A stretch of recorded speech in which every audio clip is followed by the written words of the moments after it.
नमस्कार दोस्तों, आप सभी का स्वागत है आपके अपने YouTube channel English literature be incredible के अंदर।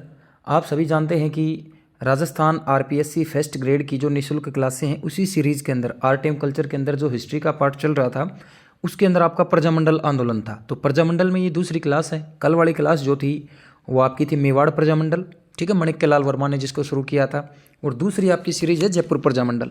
जयपुर प्रजामंडल मोस्ट इंपॉर्टेंट है, इसकी शुरुआत की थी अर्जुन लाल सेठी ने, ठीक है ना। कैसे की थी? जमनालाल बजाज और ये दोनों क्या करते हैं देखेंगे। जयपुर में सबसे पहले लोगों के अंदर चेतना या पुनर्जागरण का जो काम करते हैं वो अर्जुन लाल सेठी करते हैं। उसके बाद जमनालाल बजाज आते हैं और ये जयपुर के लोग जो थे उनके अंदर क्या करते हैं, आत्मविश्वास जगाते हैं कि भाई आपको सरकार के खिलाफ लड़ना पड़ेगा, अंग्रेजी राज के खिलाफ लड़ना पड़ेगा। और जमनालाल बजाज इसी के चलते क्या करते हैं, 1927 में चरखा संघ की स्थापना करते हैं जयपुर के अंदर। और 1931 के अंदर कपूरचंद पाटनी जो जयपुर प्रजामंडल होता है उसकी स्थापना करते हैं। लेकिन ये जो प्रजामंडल कपूरचंद पाटनी ने शुरू किया था ये पूरी तरह से फेल हो जाता है, प्रभावशाली नहीं बन पाता है, ठीक है ना। 1936 में क्या होता है कि सेठ जमनालाल बजाज व हीरालाल शास्त्री जो होते हैं ये क्या करते हैं, इसी प्रजामंडल आंदोलन को दोबारा बनाते हैं, पुनर्गठन करते हैं। और जो जयपुर का जो चिरंजीव लाल होता है, चिरंजीव लाल मिश्र, उसको इसका अध्यक्ष बनाते हैं तथा हीरालाल शास्त्री को उसका मंत्री बनाते हैं। ये बात याद रखेंगे। जयपुर के चिरंजीव लाल मिश्रा अध्यक्ष बनता है और ये अपने हीरालाल शास्त्री जो सीएम रहते हैं राजस्थान के, ये क्या बनते हैं भाई, मंत्री बनते हैं। और ये जो प्रजामंडल है 1 साल बाद अपना काम करना शुरू कर देता है। अगली साल 1938 के अंदर सेठ जमनालाल बजाज इसके क्या बनते हैं भाई, मुखिया बनते हैं, इसका अध्यक्ष बनते हैं। और उनकी अध्यक्षता में इनका पहला अधिवेशन उसी साल जयपुर के अंदर होता है। और 1938 में ही सेम टाइम के अंदर हीरालाल शास्त्री जो होते हैं शेखावाटी किसान सभा जो होती है ना उसको मिला देते हैं जयपुर प्रजामंडल में। इसकी वजह से क्या होता है, जयपुर प्रजामंडल बहुत ही ज़्यादा फेमस होता है क्योंकि जयपुर का अपना एक ढूंढात का एरिया था जिसके अंदर जयपुर, दौसा इस प्रकार के एरिया आते थे, थोड़ा बहुत टोंक का एरिया आता था और कुछ अजमेर का हिस्सा आता था। लेकिन जब ये शेखावाटी एरिया मिल जाता है तो इसका एरिया बहुत वास्ट हो जाता है। शेखावाटी से आप क्या समझते हैं, जिसके अंदर आपका झुंझुनू का जिला शामिल है, ठीक है ना। झुंझुनू हो गया, सिक्कर हो गया, थोड़ा बहुत चूरू हो गया, इस प्रकार के जो एरियाज थे वो शेखावाटी एरिया बोलते हैं। इसके अंदर आने की वजह से क्या होता है, इसकी लोकप्रियता बहुत ही ज़्यादा बढ़ जाती है। इसके बाद क्या होता है, जयपुर सरकार जो होती है ये जमनालाल बजाज, हालांकि थोड़ा सा कटा हुआ है पर मैं बता देता हूँ उसके अंदर क्या है। जमनालाल बजाज जो होता है जयपुर में प्रवेश करते हैं, उनके ऊपर प्रतिबंध लगा देते हैं, ठीक है। लेकिन ये जो फिर क्या करते हैं, 1 फरवरी को 1939 में जयपुर राज्य में प्रवेश कर जाते हैं और लोगों के अधिकारों की मांग करते हैं। और इसके बाद इस प्रजामंडल आंदोलन को गैर कानूनी घोषित कर दिया जाता है। वह जमनालाल बजाज व उनके जो अन्य साथी थे उनको क्या कर लेते हैं, अरेस्ट कर लेते हैं। इसके बाद यहाँ पर उनको पता है कि भाई प्रॉब्लम हो रही थी, तो जयपुर प्रजामंडल जो था उसका ऑफिस कहाँ पर खोलते हैं, ये आगरा के अंदर इसका ऑफिस स्थापित कर देते हैं। और सरकार की जो सेपरेशन की जो पॉलिसीज़ थी, दमन की नीतियाँ थी, उनको देखते हुए ये सत्याग्रह करते हैं। और सत्याग्रह का संचालन कौन करता है, ये बलवंत सावलाराम देशपांडे, कपूरचंद पाटनी, गुलाबचंद कासलीवाल आदि करते हैं। और जो एक लेडीज होती है दुर्गावती शर्मा, उसके नेतृत्व में महिला सत्याग्रही जितनी भी होती हैं वो अपनी गिरफ्तारी देते हैं। और सरकार प्रजामंडल को मान्यता प्रदान करने तथा उसके जितने भी एक्टिविटिस्ट से कार्यकर्ता थे उनको छोड़ने का आश्वासन देते हैं। क्यों देते हैं, गांधी जी के निर्देश पर। और ये 18 मार्च 1939 को सत्याग्रह जो है वो स्थगित कर देते हैं। और 2 अप्रैल 1940 को जयपुर प्रजामंडल तथा जयपुर सरकार जो राजकाज होता है और अंग्रेजी राज्य होता है, ठीक है ना, उनके बीच में क्या हो जाता है, सेटलमेंट हो जाता है। अब एक आपको मैं बहुत ही इंपॉर्टेंट टॉपिक बताने वाला हूँ, ये आपका जेंटलमैन्स एग्रीमेंट, ठीक है ना। पहले तो एक बार सुन लो, जेंटलमैन्स एग्रीमेंट क्या होता है उसके बारे में बताएंगे। जो मेन बात थी वो मैं कब बताऊँगा, सुनो। 1942 में क्या होता है, प्रजामंडल के अध्यक्ष आपको पता है कौन थे, हीरालाल शास्त्री थे। किसके भाई, आपके जयपुर रियासत के, ठीक है ना। और रियासत के प्रधानमंत्री थे सर इस्माइल मिर्जा। उनके बीच में समझौता होता है जिसमें 3 बातें मानी जाती हैं। पहली बात, युद्ध के लिए जयपुर सरकार अंग्रेजों को धन नहीं देगी। जयपुर सरकार मतलब जो राजकाज था, रियासत थी, महाराजा जो थे वो अंग्रेजों को पैसा नहीं देंगे। युद्ध के विरोध में शांतिपूर्ण अभियान नहीं चलाया जा सकेगा, मतलब चलाया जा सकेगा। युद्ध के विरोध में जो अभियान है शांतिपूर्ण अहिंसात्मक कार्य थे वो किए जा सकेंगे।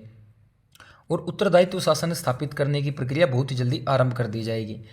और जयपुर के जो महाराजा होते हैं इस एग्रीमेंट में राजकाज में जनता को शामिल करने की अपनी नीति का उल्लेख किया, मतलब जो भी पॉलिसी बनाएंगी जनता के प्रतिनिधियों को शामिल करके उनके आगे ही ऐसा काम किया जाएगा।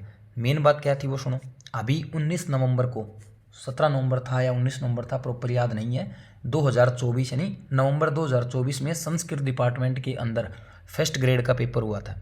उसके अंदर पहले पेपर में ये क्वेश्चन डायरेक्ट पूछा गया कि भाई जेंटलमैन्स एग्रीमेंट किन किन के बीच हुआ।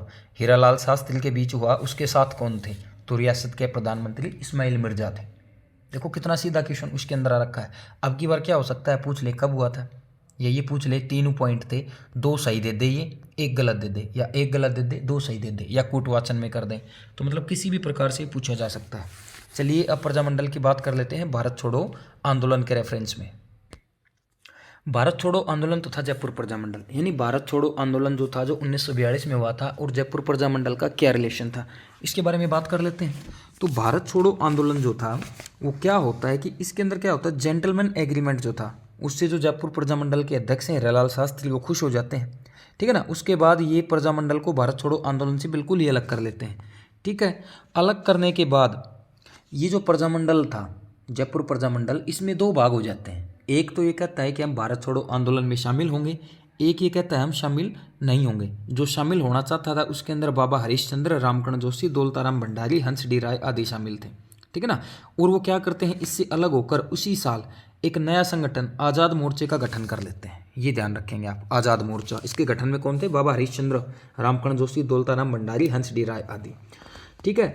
और ये जयपुर में ही इस आंदोलन का शुभारंभ कर देते हैं।